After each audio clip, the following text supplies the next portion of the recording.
And as a proud Canadian, I'm cognizant of what our Constitution, Canadian Constitution, and the founding of our country, that was reinforced in the 1982 Constitution Act, and what that Constitution does in terms of what is Canada is a federation. It was purposely created as a federation. Why was it created as a federation with strong provincial jurisdiction and authorities in a number of areas, from natural resource development, healthcare, education, policing, etc.? And that's because there was a recognition at the time that there was a strong majority population in central Canada, and the interests and the perspectives and the information and understanding in the regions could be very, very different from what that was in the central Canada.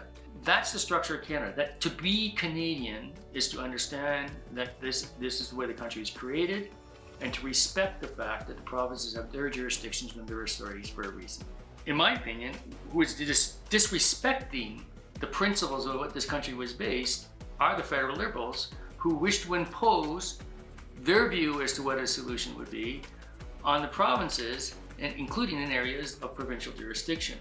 And so I think it's and let us understand here that the interests across the country are different. We are agreed that we need to deal with climate change, and we need to work on reducing CO2 emissions where possible. However,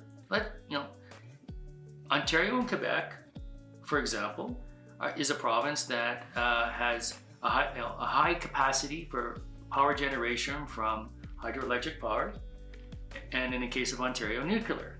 And so, of course, their CO2 emissions for their electricity are going to be lower than Alberta, that currently depends on 90% of its electricity generation from natural gas.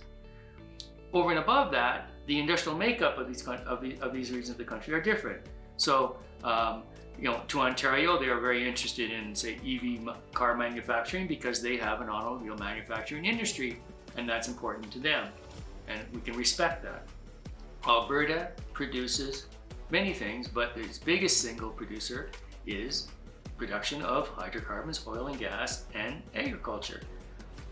In my last year of my undergraduate degree, I had a course in Canadian federalism at the University of Calgary, taught by a professor, a fellow named Peter Lougheed, and who I consider a mentor in many ways in my views on Canadian federalism and Alberta's role within Canada.